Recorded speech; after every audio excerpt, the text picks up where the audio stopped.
최근에 제가 그 온라인으로 뭐 구매하려고 이렇게 찾아보니까 응원봉 판매하시는 분들 많이 눈에 띄더라고요. 예, 근데 최근에 집회 시위가 늘어나면서 이 응원봉을 또 찾는 분들도 많아지고 있고, 아이돌 콘서트에 갈 때 썼던 그 응원봉을 집회 시위에 들고 나가신다라는 분들도 많이 늘어나고 있습니다. 근데 거기에서 과학적으로, 기술적으로 빠지지 않는 게 바로 LED 조명이죠. LED 조명. 과연 이 LED는 어떤 원리로 빛을 발하는 걸까요? 뿌리 깊은 제조업 시간에 한번 들어보시죠. 숭실사이버대 환경안전공학과 교수이자 SF 소설가인 곽재식 작가와 함께합니다. 안녕하세요. 안녕하세요, 곽재식입니다. 이번엔 LED입니다. 그렇습니다. 이게 어떤 원리가 숨어 있는 거예요? LED, 라이트 에미팅 다이오드, 빛을 뿜는 다이오드다. 네. 이렇게 얘기해 볼 수 있겠죠. 그 약자를 따서 이제 LED라고 하는 것인데요. 한자어로는 이제 발광 다이오드다라고 이제 흔히들 번역을 합니다. 네. 여기서 이제 발광이라는 게 뭐 정신이 이상하다 이런 뜻 아니고요. 빛을 내뿜는다, 네. 빛을 발사한다 이런 뜻의 어. 발광 다이오드라고 하는 거죠. 사실 이제 공대나 이제 뭐 공고나 이런 데서는 가끔 약간 속어나 은어로 어떤 사람이 너무 이상한 행동을 한다. 아유, 저 양반 오늘 또 왜 저래? 뭐 이럴 때, 저 양반 왜 이렇게 다이오드가 빛이 나? 뭐 이런 식의 이제 은어, 속어 뭐 이런 거 쓰기도 했었는데, 네. 우리말로 발광 다이오드라고 하는 거는 이제 영문 약자로 LED라고 부른다라고 보시면 되겠습니다.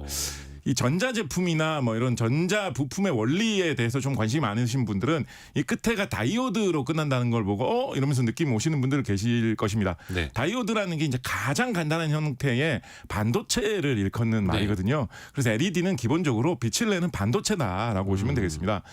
반도체라는 게 이제 말뜻 그 자체가 도체가 도체가 전기를 잘 통하는 물질을 도체라고 하고, 네. 전기를 안 통하는 물질을 부도체라고 하는데, 네. 약간 조건부로 전기가 통할 듯 안 통할 듯 하다가 어떨 때는 통하고 어떨 때는 안 통하는 그런 걸 이제 반도체라고 하는 것이거든요.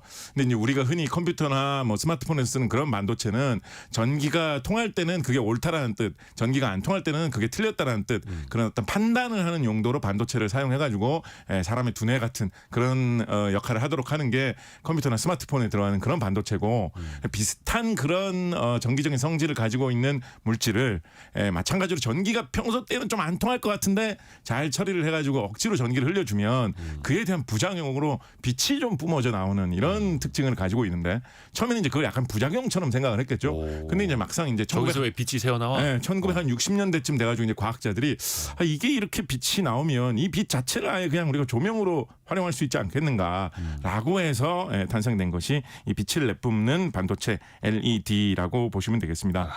LED를 만들고 보니까 이게 크기를 일단 작게 만들 수가 있고요. 네. 같은 빛을 내뿜는데, 그리고 이거는 전기 그 자체가 바로 이제 빛으로 바뀌는 그런 형태거든요. 전기 자체가 예. 빛으로. 보통 우리가 예전에 사용하던 그 전구, 백열 전구라고 부르는 거 있지 않습니까? 네. 약간 이런 노란 빛 나오는 둥그렇게 생긴 유리로 된 그런 전구 있지 않습니까? 네네네. 그런 거 같은 경우에는 사실은 열을 굉장히 높여가지고 달궈지면 그 달궈진 빛이 바깥으로 나오는 거라 가지고, 맞아요.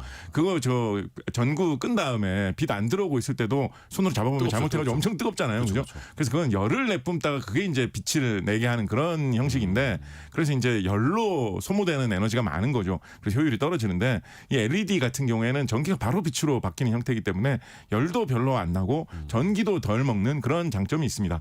그래서 작게 만들어서 오래 가고 튼튼하고 가볍고 이렇게 만드는 용도로 쓰면 좋겠다. 그리고 열도 좀 덜 나야 되는데 이런 데 쓰면 좋겠다라고 해가지고 초창기에는 주로 이제 전자제품 같은데 그런 표시등으로 많이 활용했습니다. 네. 그 무슨 뭐 이런 전원 버튼 누르면 보통 이제 빨간색 불빛 같은 게 아하. 들어오죠. 네. 그런 거 용도로 처음에는 LED를 많이 활용하다가 이제 기술이 발전하면서 거기서 더 센 빛, 더 다양한 색깔의 빛깔, 그리고 더 강한 빛깔을 내게 되면서 여러 가지 다양한 용도로 이제 많이 쓰일 수 있게 된 거죠. 초창기에는 이렇게 작게 만들 수 있다라는 장점, 그리고 열이 거의 안 나온다라는 요 장점을 활용을 해가지고 뭐 어떤 용도로 많이 썼냐면 그 말씀드렸던 대로 그런 전자제품에 사용하는 빛 같은 용도로 많이 썼고요. 네. 조금 더 발전된 다음에는 뭐 지금도 이 용도로 굉장히 많이 쓰이고 있는데, 어떤 용도로 많이 쓰이고 있냐면 그 전자제품 화면이 있지 않습니까? 아까 그 저기 뭐 밤에 영상 켜놓고 자도 좋다 이런 말씀 하셨는데, 그러는데 우리 스마트폰이나 그런 태블릿 PC 화면 같은 거 보면 컴퓨터 화면도 밤에 켜놔도 이게 번쩍 빛나면서 다 보이잖아요. 네. 사실 그 내부에서 이제 발광을 하고 있기 때문인데 그것도 뒤에서 이런 LED 같은 이런 등불로 빛을 밝히고 있기 때문에 밤에 보이는 경우가 많거든요. 백라이트라고 하는 그렇죠. 백라이트 뒤에서 조명을 비춰준다. 뭐 그게 없는 뭐 OLED 방식도 있긴 합니다만 그런 방식 같은 경우에는 그 뒤에서 빛을 비춰주는 그런 역할을 조명이 갖춰져서 전자제품에서 하는 게 필요한데 이런 거 같은 경우에 과거에 사용하던 방식의 그런 조명을 사용하면 얼마나 뜨겁겠습니까? 뜨거워서 사용하기 불편한 것도 문제지만 잘못하면 앞에 있는 전자 회로라든가 화면이 막 다 망가질 수도 있겠죠. 그죠? 그렇겠네요. 그래서 열이 안 나는 그런 조명이 필요하기 때문에 또 가볍고 작아야 좋기 때문에 그런 용도로 이제 LED 많이 사용되고 있고요. 그리고 이게 크기가 작으면서도 빛이 강하고 색깔을 다양하게 할 수 있다 보니까 여러 가지 이제 예술적인 용도로도 많이 쓰여가지고 뭐 크리스마스 뭐 이런 조명이라든가 아니면 뭐 드론 쇼를 할 때 사용하는 조명이라든가 이런 데도 초창기에는 많이 사용되었고 방금 설명해 주신 응원봉 같은 경우에도 이게 전기를 적게 먹으니까 오래 가기 때문에 장시간 동안 요거 빛을 밝히면서 사용하고 있고 가수가 요즘 공연을 하면 짧게 해도 한 2시간 하고 길게 하면 3-4시간 하시는 분들도 계시잖아요. 네네네. 근데 막 응원을 한다고 불빛을 켜가지고 막 밝히고 있는데 중간에 처음에는 빛이 잘 나오다가 한 3-40분 하두면 배터리가 다 닳아가지고 응원 못 하게 되면 그 참 썰렁할 거 아닙니까? 그죠? 네네. 그래서 그런 용도로도 다채로운 색깔로 응원하기 위해서 강한 불빛을 뿜기 위해서 응원봉 용도로도 많이 사용이 되었고 오래 간다라는 거. 예, 오래 가고 또 그 전기를 적게 들고 빛이 세다라는 그 점 때문에 초창기에는 그런 용도로도 많이 쓰였습니다. 그 모기나 뭐 이런 아니면 불나방 뭐 이런 곤충 같은 거 잡는 뭐 그런 등 같은 거 있지 않습니까? 예. 그런 거에서 그런 유인등 같은 거 킬 때 예. 이런 거 좀 센 빛으로 밤새도록 켜놔야 되지 않습니까?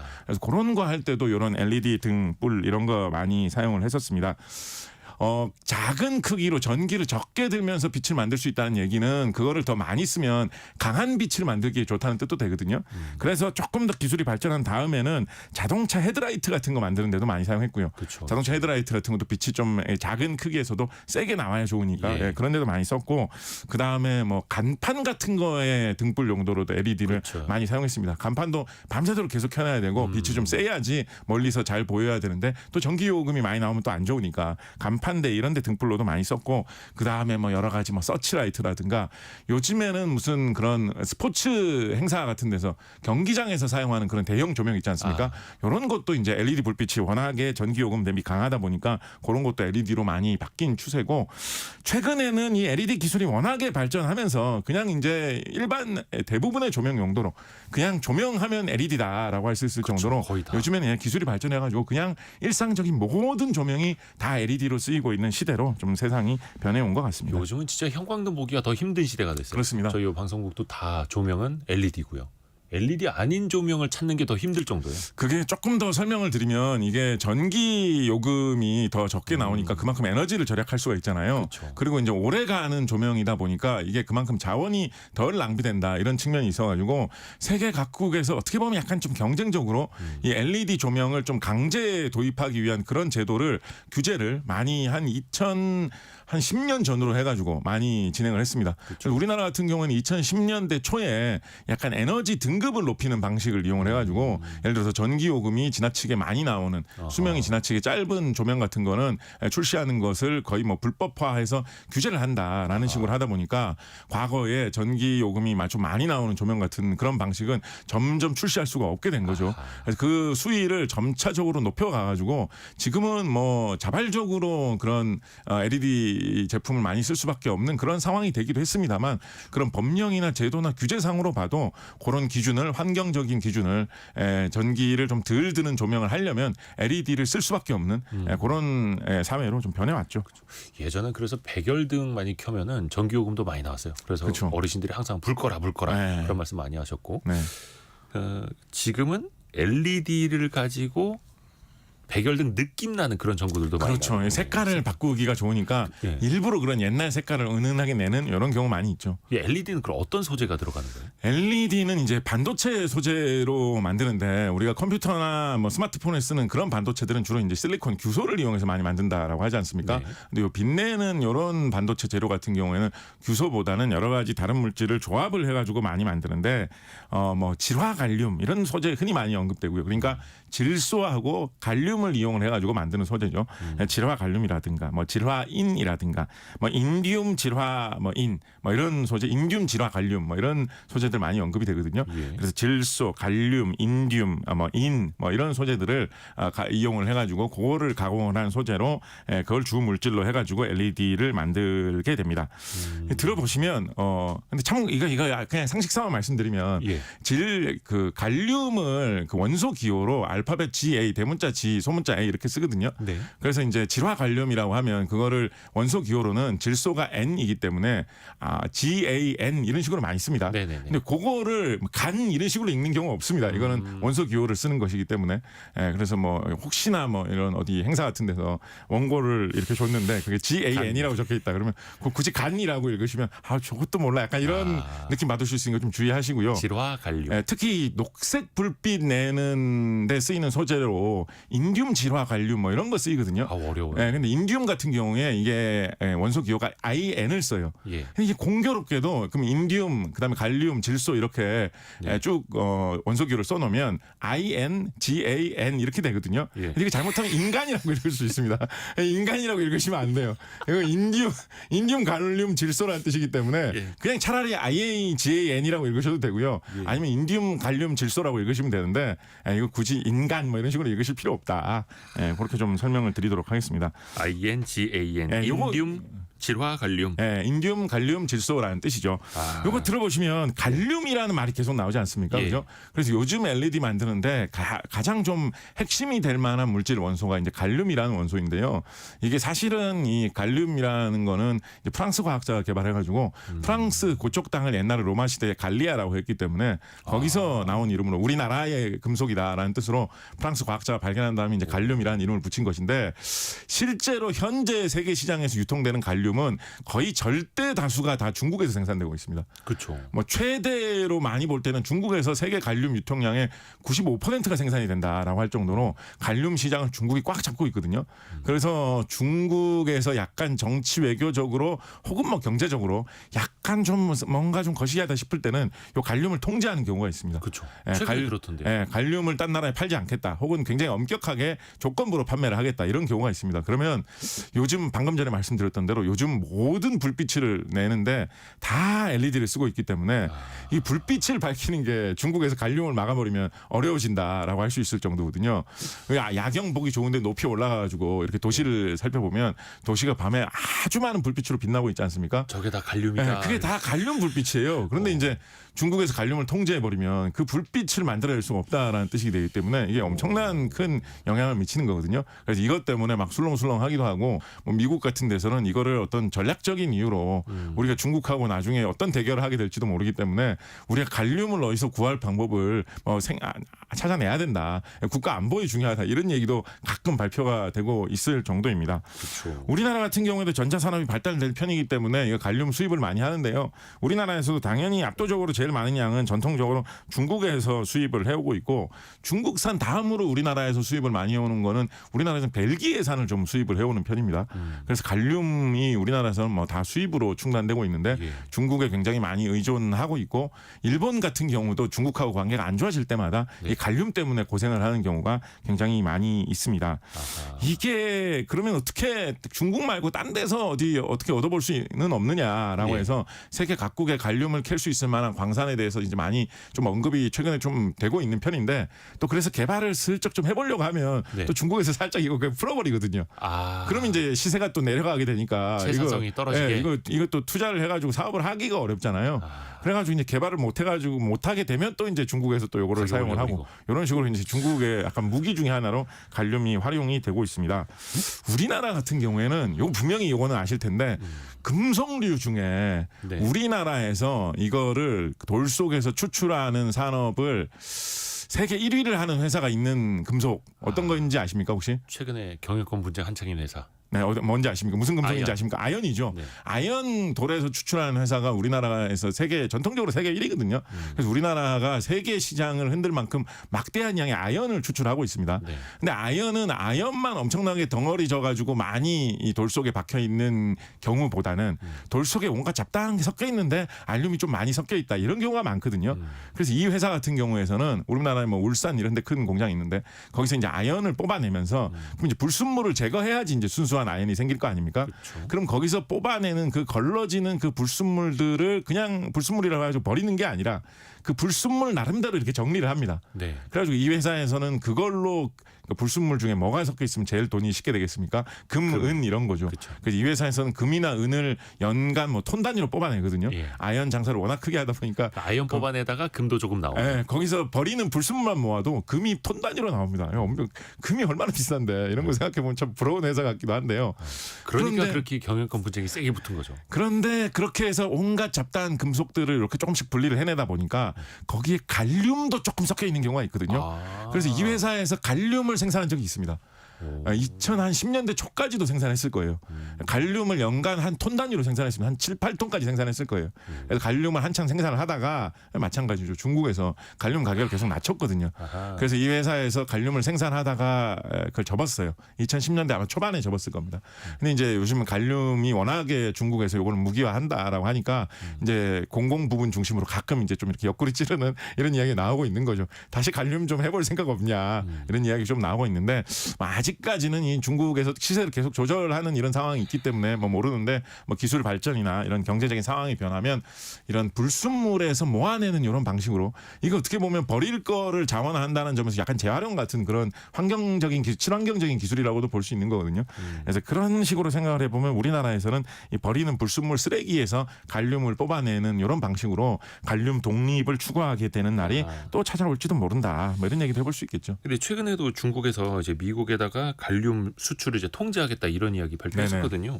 이걸 또 언제든지 자원을 무기화할 수 있으니까 우리나라도 언제든지 대처할 수 있는 준비는 또 해놔야겠네요. 한규봉님이 아연과 관련해서 아연을 많이 만드는 사람 아연맨. 여기서 터지셨어요? 의외인데? 아유 재밌지 않습니까? 순수하신 재밌지 분이라서. 네. 우리 또 생활 속에서 LED 많이 볼 수 있는 게 LED 가지고 식물을 재배하는 곳들이 있더라고요. 아 그렇죠. 아예 그 실내 공장형으로 농장을 만드는 데도 있고. 네네. 이거는 광량이 어떻게 부족하지는 않아요? LED가 진짜 햇빛만큼의 능력이 있는 거예요. 햇빛만큼 밝게 하는 것도 사실은 가능하고요. 왜냐하면 빛을 굉장히 가까이서 쪼여주기 때문에 가능하고 더군다나 이런 뭐 요즘 뭐 스마트팜이라든가 수직 농장 뭐 이런 식의 얘기 쓰지 않습니까? 식물을 기르는데 밭을 수평적으로 넓게 만드는 게 아니라 건물처럼 위로 쭉쭉 쌓아 올려가지고 실내에서 재배를 한다라고 해서 수평 농장이 아닌 수직 농장이다. 수직 농장. 뭐 이런 이야기들 하는데. 그런 게 가능해진 이유 중에 하나도 어떻게 보면 이제 LED 때문이다라고 할 수가 있습니다.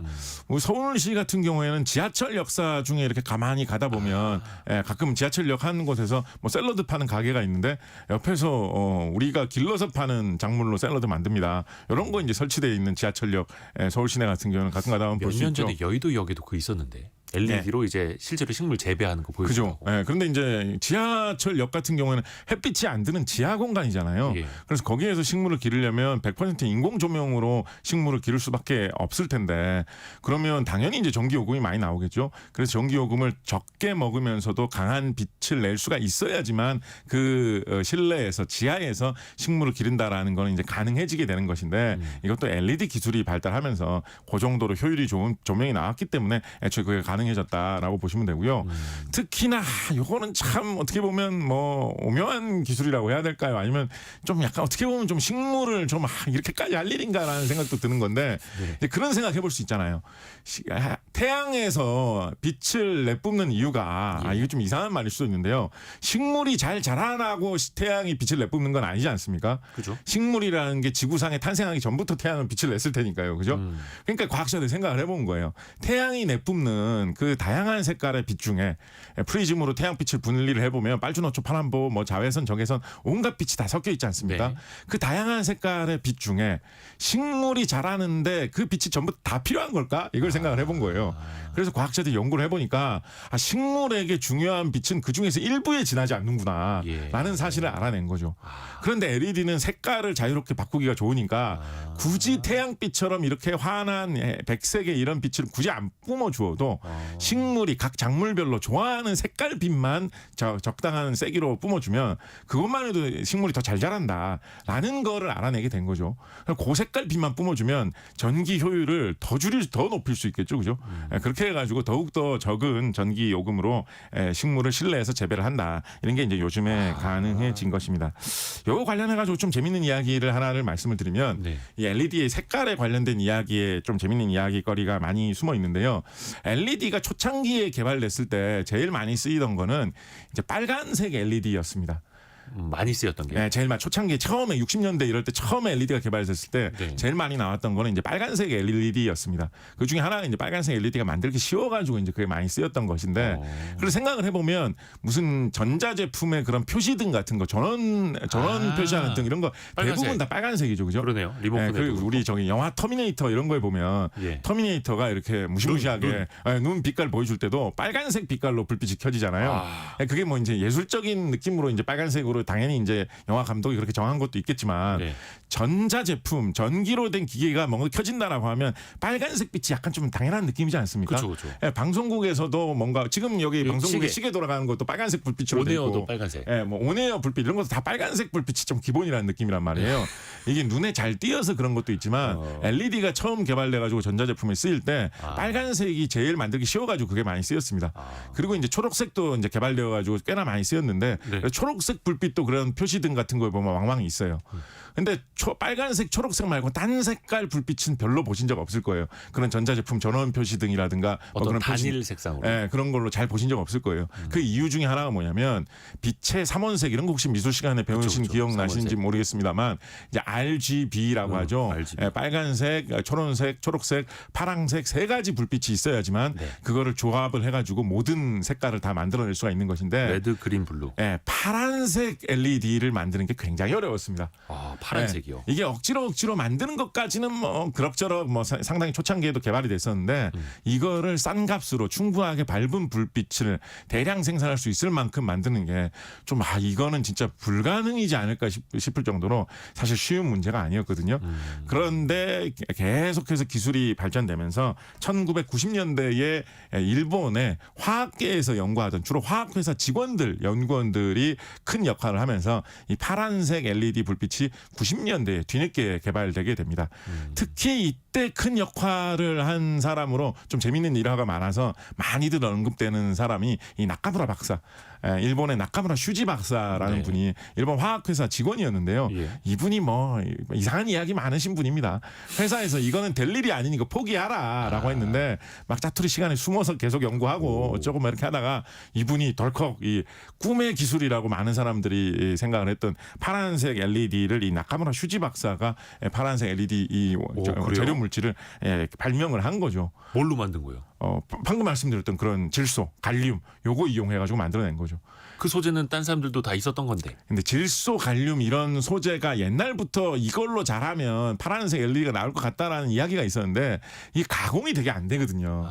그래가지고 이거 가공을 해가지고 어떤 대량 생산이 될 정도의 제품을 만드는 건 불가능에 가깝다. 그만두자 이런 이야기가 많았었는데 이 나카무라 슈지 박사 이 사람이 주변에 온갖 괄시와 안 될 일 좀 그만해라 이런 거를 다 무릅쓰고 이분이 이거 막 희한하게 해야 됩니다. 이거 마지막 퍼즐을 맞춘 거네요. 이분이. 질화 갈륨 이거를 막 끓여가지고 끓이면 질화 갈륨이 김이 되지 않겠습니까? 이게 금속계 물질인데 끓여가지고 김을 만든다는 것도 좀 놀라운데 김이 되면 그 김을 잘 가라앉아가지고 달라붙어가지고 이 LED 물질이 되도록 이렇게 살짝 가라앉기를 기다려서 만드는 그런 방법인데 그 기체를 증착시켜서. 근데 이제 그게 가만히 있으면 원하는 대로 잘 안 달라붙을 거 아닙니까?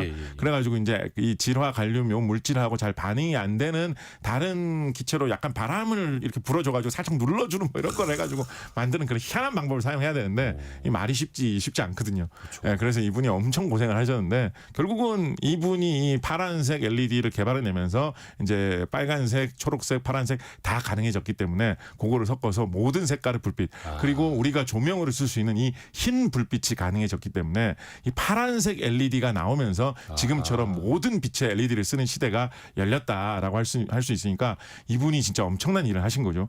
그래서 이 나카무라 슈지 박사 이분 노벨상도 받으셨습니다. 우와. 그게 뭐냐면 이게 그냥 참 희한한 게 뭐냐면 회사에서 하지 말란 일을 해서. 그래서 이게 나중에 이게 또 어떤 일로 비화가 되냐면 예. 이 나카무라 슈지 박사가 이런 이상한 사연 속에서 이게 개발되다 보니까 당연히 이 회사에서 이걸로 돈 엄청 벌었거든요.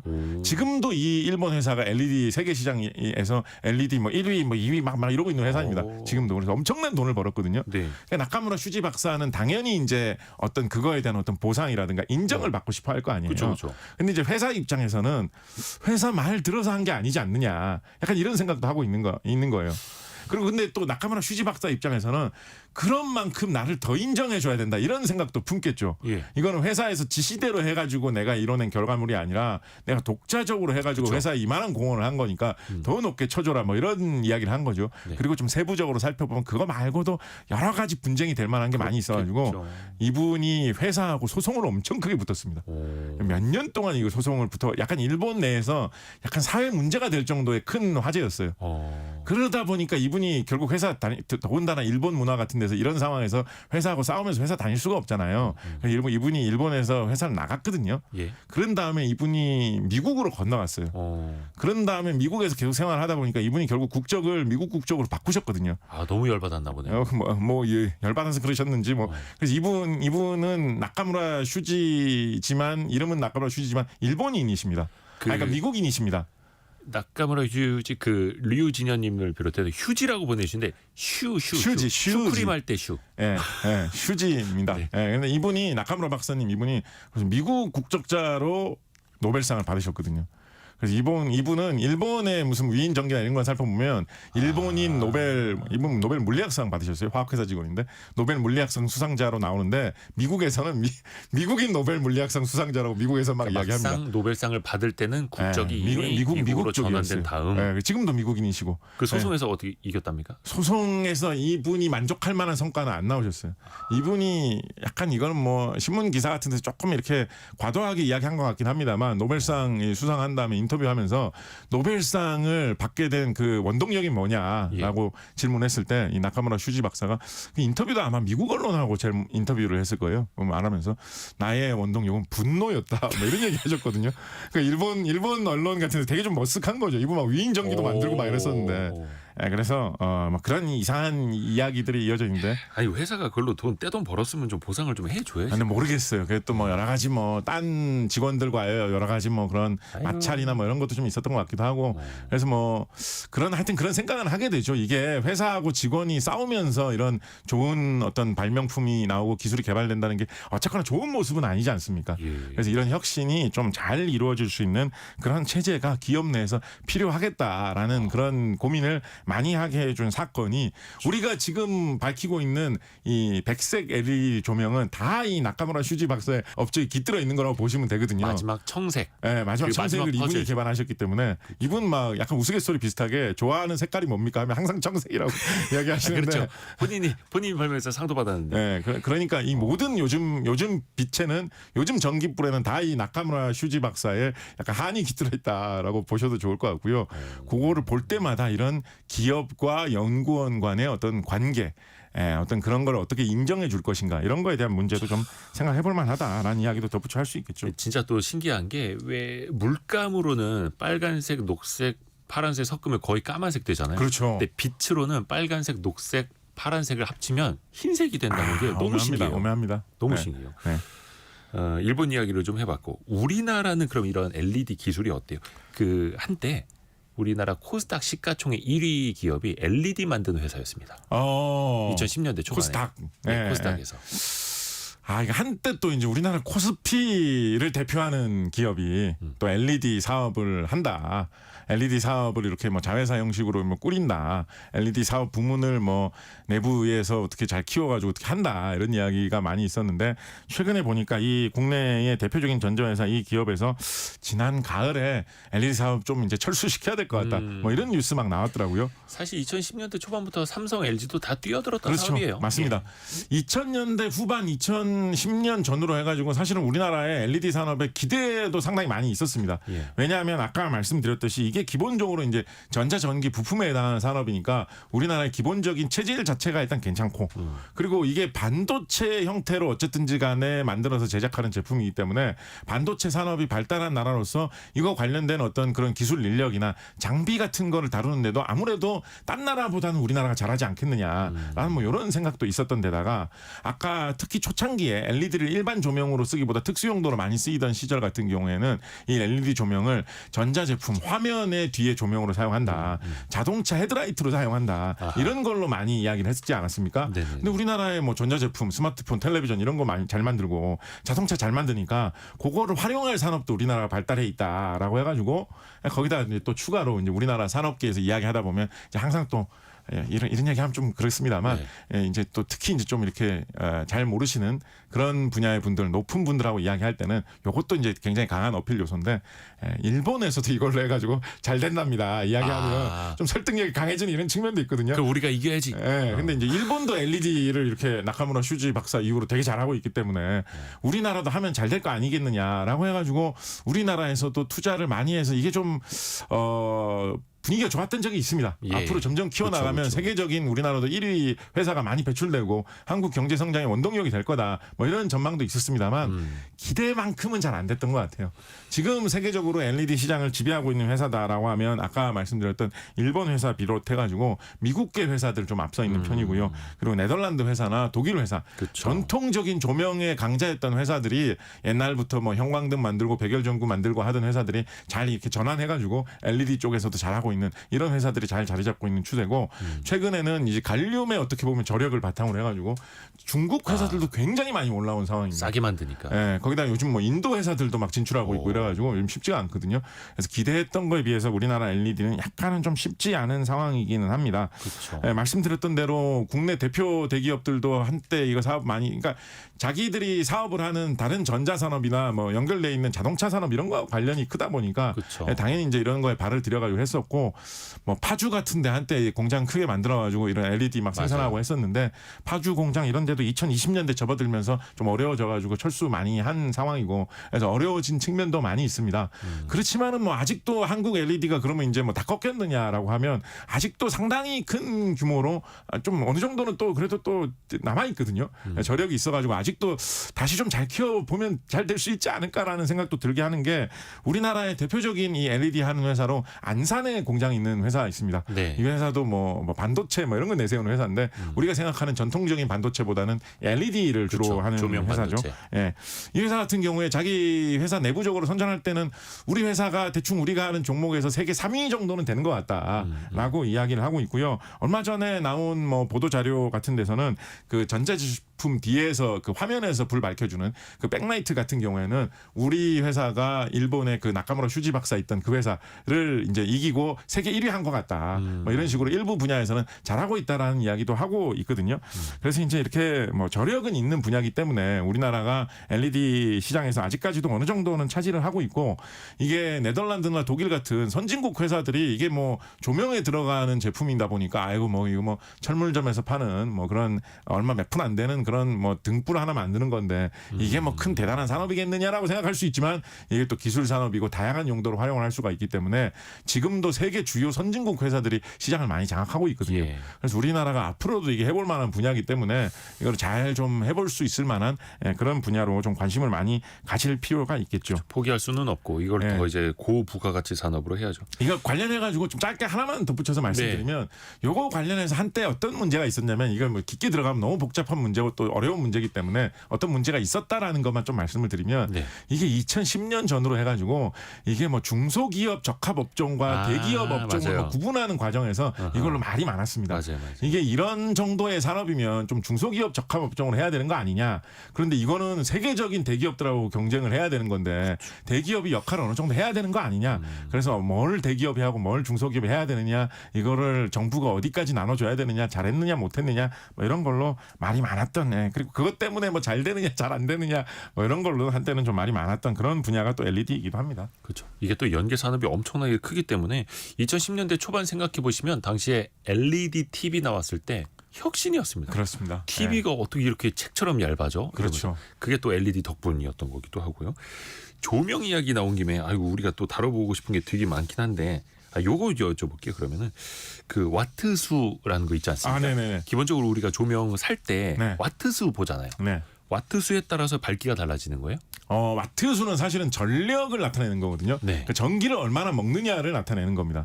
옛날에 전등이라는 부품이 별로 차이가 없고 더 다들 그냥 대동소이할 때는 당연히 전기를 더 많이 먹는 제품이 빛도 더 세겠죠. 네. 그래서 와트수가 높으면 40와트짜리보다는 60와트가 60와트보다는 100와트가 더 밝다라는 게 이제 상식처럼 적용되는 시대가 있었습니다. 네. 그런데 이런 LED 조명 같은 이런 전혀 다른 방식의 조명이 나오면서 LED 조명은 전기를 훨씬 덜 먹어도 빛은 더 밝거든요. 그렇다 보니까 전력을 나타내는 수치, 이 와트 수를 가지고 밝기를 표시한다는 게 좀 무의미해진 거죠. 왜냐하면 LED 조명 40와트짜리라고 해가지고 예전에 쓰던 다른 전구 40와트짜리하고 비교를 해보면 훨씬 더 밝거든요. 네. 그래서 요즘도 와트 수라는 걸 쓰긴 해요. 네. 같은 LED 조명에서는 와트 수가 높으면 아무래도 그래도 더 밝겠지라고 해가지고 쓰기는 하는데 요즘은 이 와트 수보다는 이제 빛 자체를 나타내는 미터법 단위인 루멘 같은 단위를 좀 더 많이 쓰는 편입니다. 이게 루멘이 촛불 하나 밝기? 뭐 그렇게 대략 얘기를 그렇게 하죠. 정의되어 있는 건 아닌데요. 네. 대충 뭐 1루멘 하면 촛불 하나다라고 하는데 촛불이 요즘 초는 좀 좋기 때문에 웬만한 초는 요즘 초는 키워보면 한 10루멘까지 나와요. 그래서 촛불 하나 초 나름이다. 예, 초도 초 나름 뭐 20루멘까지 나오는 초도 있으니까 그래요? 촛불 만드는 회사에서는 고성능 초. 그걸 또 광고를 하거든요. 우리 그래요? 초는 한 15루멘까지도 나온다. 이런 걸 또 광고를 하거든요. 몰랐네. 예, 그래서 하여튼 촛불은 하여튼 많아봐야 10, 20 요 정도인데 세봐야 이 정도인데 요즘 나오는 전등들은 대충 뭐 1000루멘, 2000루멘 이 정도로 이야기를 하거든요. 그래서 그 정도가 그러니까 1000루멘 이상이 되어야지 좀 우리가 사용하는 밝은 전등 밝기다라고 보시면 되겠고요. 보통 뭐 가정에서 쓰는 그런 전등 같은 경우에는 한 7, 800루멘 정도 나오는 것들도 있습니다. 그런 거는 하나만 키면은 방에 켜놓으면 약간 좀 어두울 수도 있지 않을까? 그렇지만은 뭐 그래도 뭐 어느 정도 쓸 수는 있겠네. 뭐 이런 식으로 생각을 해보시면 되겠죠. 그래서 요즘은 와트 수보다는 루멘 수를 좀 보는 경향으로 좀 바뀌고 있다라고 그게 또 가격 생각하셔도 차이이기도 하고요. 네, 되겠습니다. 시간이 거의 다 됐네요. 요거 짧게 하나만 좀 가능할까요? 이게 모든 질문에 대한 답변은 가능한데 곽재 작가님 이제 짧게 하는 게 더 어렵기 때문에 요거 하나만 좀 여쭤볼게요. 왜 블루라이트 차단하라고 하지 않습니까? 눈 네. 건강을 위해서. 네네네. 그래서 스마트폰이나 모니터 약간 저도 누렇게 해놓고 보는데 이게 실제로 도움이 되는 거예요? 블루라이트 차단이? 도움이 약간 된다고 할 수 있죠. 예. 그러니까 사실은 이제 뭐 블루라이트뿐만 아니라 빛 자체가 어두운 곳에서 눈에 많이 들어가면 이제 눈을 필요하게 할 수 있기 때문에 문제가 되는 건데 이 파란색 빛이 특히 좀 이 에너지가 좀 센 편이기 때문에 그게 조금 더 눈에 안 좋은 것 같다라고 해서 이야기를 하는 것인데 아까 쭉 말씀드렸듯이 블루라이트 그러니까 파란색 빛을 아예 다 빼버리면 네. 색깔이 하나도 안 살게 되거든요. 그렇죠. 예, 그래 그러면 뭐 누리끼리하고 누리끼리해지죠. 뭐 뻘겋고 이렇게밖에 안 보이게 되거든요. 네네네. 예. 그래서 파란 색깔을 아예 제거하는 것은 없기 때문에 블루라이트를 제거한다라고 하면 아주 약간의 어떤 눈을 보호하는 의미가 있을 거다라는 정도로 이야기를 해볼 수 있을 것이고요. 눈을 보호를 하고 싶다면 아까 설명하셨던 대로 화면을 보지 마시고 소리만 들으시는 거, 라디오 이런 거 좀 주무실 때는 많이 들으시는 거, 또 이게- 그게 진정으로 눈을 보호하는 길에 조금 더 가깝겠죠. 오늘의 결론은 라디오가 좋은 거다. 그렇습니다. 그러네. 해서 그 블루라이트가 이제 숙면에 좀 방해가 된다 이렇게 네. 또 의사분들도 말씀을 또 해주시더라고요. 야 오늘도 재미나게 들었습니다. 곽재식 작가였습니다. 감사합니다. 감사합니다. 라디오 정보센터 다녀옵니다.